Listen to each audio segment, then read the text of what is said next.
സുധാകരന് പോകണം, BJP പോകണമെന്നുണ്ടെങ്കിൽ ഞാൻ പോകും.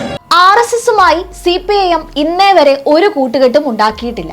അന്നും ഇന്നും ഉണ്ടാക്കിയിട്ടില്ലെന്നും നാളെ ഇനി ഉണ്ടാക്കാനും പോണില്ലെന്ന് ഗോവിന്ദ മാഷ് പറയുമ്പോൾ അത് അംഗീകരിക്കാനാവാത്ത വണ്ണമാണ് കോൺഗ്രസിന്റെ ആരോപണങ്ങൾ. ചരിത്രം പറഞ്ഞു വെക്കുന്നത് എന്താണെന്ന് കൂടി അറിയേണ്ടതില്ലേ? 1980-ൽ RSSുമായി സഖ്യമുണ്ടാക്കിയത് ആരാണ്? UDF. അവർ EMSനെ തോൽപ്പിക്കാനാണ് അന്ന് ശ്രമിച്ചത്. കോൺഗ്രസ് RSS ബന്ധത്തെക്കുറിച്ച് ചരിത്രം അടയാളപ്പെടുത്തിയിരിക്കുന്നത് എന്താണെന്ന് നോക്കാം. സംഘപരിവാറിന്റെ വർഗീയ രാഷ്ട്രീയത്തിനെതിരെ ആശയതലത്തിലും പ്രായോഗികമായും വിട്ടുവീഴ്ചയില്ലാത്ത രീതിയിൽ അതിശക്തമായ പ്രതിരോധം ഉയർത്തിക്കൊണ്ടിരുന്ന പ്രസ്ഥാനമാണ് CPIM. കമ്മ്യൂണിസം അതിന്റെ സത്തയിൽ തന്നെ ഫാസിസ്റ്റ് വിരുദ്ധമാണുള്ളത്. അതുകൊണ്ടാണ് ഫാസിസത്തിന്റെ ചരിത്രത്തിലുടനീളം അവരുടെ എതിർപക്ഷത്ത് കമ്മ്യൂണിസ്റ്റുകാരെ കാണാൻ സാധിക്കുന്നത്. സംഘപരിവാറിന്റെ നേതാവായിരുന്ന ഗോൾവാൾക്കർ കമ്മ്യൂണിസ്റ്റുകാരെ മുഖ്യ ശത്രുക്കളായി പ്രഖ്യാപിച്ചതും അതുകൊണ്ട് തന്നെയാണ്.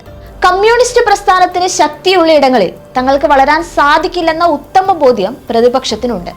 കേരള രാഷ്ട്രീയത്തിൽ സംഘപരിവാറുമായി എക്കാലത്തും ചേർന്ന് മുന്നോട്ടു പോയത് കോൺഗ്രസ് ആണെന്ന യാഥാർത്ഥ്യം അവർ മറച്ചുവെക്കുകയാണ്. EMSനെ തോൽപ്പിക്കാൻ കോൺഗ്രസുമായി ജനസംഘം സഹകരിച്ചപ്പോൾ അന്ന് ജനസംഘം പരസ്യമായാണ് കോൺഗ്രസ് സ്ഥാനാർത്ഥിക്ക് പിന്തുണ നൽകിയത്. കോൺഗ്രസ് നേതാവ് A. രാഘവൻ നായരായിരുന്നു അന്ന് കോൺഗ്രസ് ലീഗ് PSP സഖ്യത്തിന്റെ സ്ഥാനാർത്ഥി. കോൺഗ്രസ് പാർട്ടിക്ക് വേണ്ടി ദേശീയ നേതാക്കൾ ഉൾപ്പെടെ പട്ടാമ്പിയിൽ തെരഞ്ഞെടുപ്പ് നിയന്ത്രിച്ചു. ജനസംഘ നേതാവ് ദീനദയാൽ ഉപാധ്യായ വന്ന് കോൺഗ്രസ് സ്ഥാനാർത്ഥിക്ക് വേണ്ടി വോട്ട് തേടി. പക്ഷേ പരസ്യമായ ജനസംഘം ബന്ധമുണ്ടായിട്ടും അന്ന് കോൺഗ്രസ് വിജയിച്ചില്ല. 7322 വോട്ടുകൾക്കാണ് സഖാവ് EMS അവിടെ വിജയിച്ചത്. അടിയന്തരാവസ്ഥയിലെ കോൺഗ്രസ് ഏകാധിപത്യ ഭരണത്തിനെതിരെ ഉയർന്നു വന്ന വിശാല ഐക്യത്തിൽ അന്ന് ജനാധിപത്യ വിശ്വാസികൾ എല്ലാവരും സഹകരിക്കുകയായിരുന്നു. ആ നിലയ്ക്ക് അടിയന്തരാവസ്ഥ വിരുദ്ധ പോരാട്ടത്തിന്റെ മുന്നിൽ തന്നെ ഉണ്ടായിരുന്ന CPIM അന്ന് മുഖ്യ പ്രതിപക്ഷമായ ജനതാ പാർട്ടിയുമായി ദേശീയ തലത്തിൽ സഹകരിച്ചിട്ടുണ്ട്. ആ സഹകരണം ജനസംഘവുമായിട്ടായിരുന്നില്ല. ഇതിനെ എത്ര വളച്ചൊടിക്കാൻ ശ്രമിച്ചാലും സത്യം മറനീക്കി പുറത്തു വരിക തന്നെ ചെയ്യും. കേരളത്തിൽ സംഘപരിവാറിന്റെ കണ്ണിലെ കരടായിരുന്നു അന്ന് CPIM.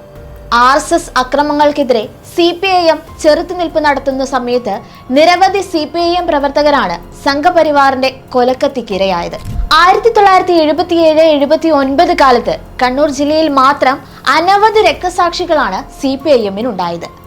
മുൻ KPCC പ്രസിഡന്റ് K. സുധാകരനും അന്ന് സംഘടനാ കോൺഗ്രസിലായിരുന്നു. തന്റെ പാർട്ടി ജനതാ പാർട്ടിയിൽ ലയിച്ചപ്പോൾ K. സുധാകരനും ജനതാ പാർട്ടിയുടെ ഭാഗമായി. അടിയന്തരാവസ്ഥ കാലത്ത് സുധാകരൻ ജനതാ പാർട്ടിയുടെ യുവജന വിഭാഗം സംസ്ഥാന ഭാരവാഹി വരെ ആയിരുന്നു. 1977-ൽ KG മാരാർ ഉദുമയിൽ മത്സരിച്ചപ്പോൾ K. സുധാകരൻ അദ്ദേഹത്തിന്റെ തെരഞ്ഞെടുപ്പ് കമ്മിറ്റി ഭാരവാഹിയായിരുന്നു. അതായത് LK അദ്വാനിയും വാജ്പേയിയും K. സുധാകരനുമൊക്കെ അന്ന് ഒരേ പാർട്ടിയിലായിരുന്നു.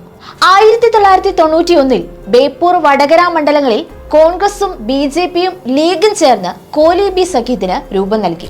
അന്ന് വടകര ലോക്സഭാ മണ്ഡലത്തിൽ കോലീബി സ്ഥാനാർത്ഥിയായി മത്സരിച്ച അഡ്വക്കേറ്റ് രത്നസിംഗ് തന്റെ ആത്മകഥയിൽ 1991-ലെ കോൺഗ്രസ് ലീഗ് BJP ബന്ധത്തെക്കുറിച്ച് തുറന്നു പറഞ്ഞിട്ടുണ്ട്. ബേപ്പൂർ നിയമസഭാ മണ്ഡലത്തിലെ കോലീബി സ്ഥാനാർത്ഥി ഡോക്ടർ K. മാധവൻകുട്ടി പിന്നീട് അതേക്കുറിച്ച് വെളിപ്പെടുത്തുകയും ചെയ്തിരുന്നു.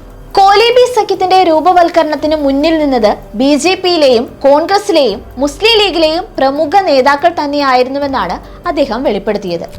RSS ശാഖയ്ക്ക് കാവൽ നിന്നുവെന്ന അഭിമാന പുരസ്സരം വിളിച്ചു പറഞ്ഞത് K. സുധാകരനാണ്. എടക്കാട്, തോട്ടട, കിഴുന്ന മേഖലകളിൽ RSS ശാഖ തകർക്കാൻ CPIM ശ്രമിച്ചിരുന്നുവെന്നും കോൺഗ്രസ് പാർട്ടിക്കാർ ശാഖയ്ക്ക് കാവൽ നിന്നെന്നുമായിരുന്നില്ലേ K. സുധാകരൻ പരസ്യമായി തുറന്നു പറഞ്ഞത്.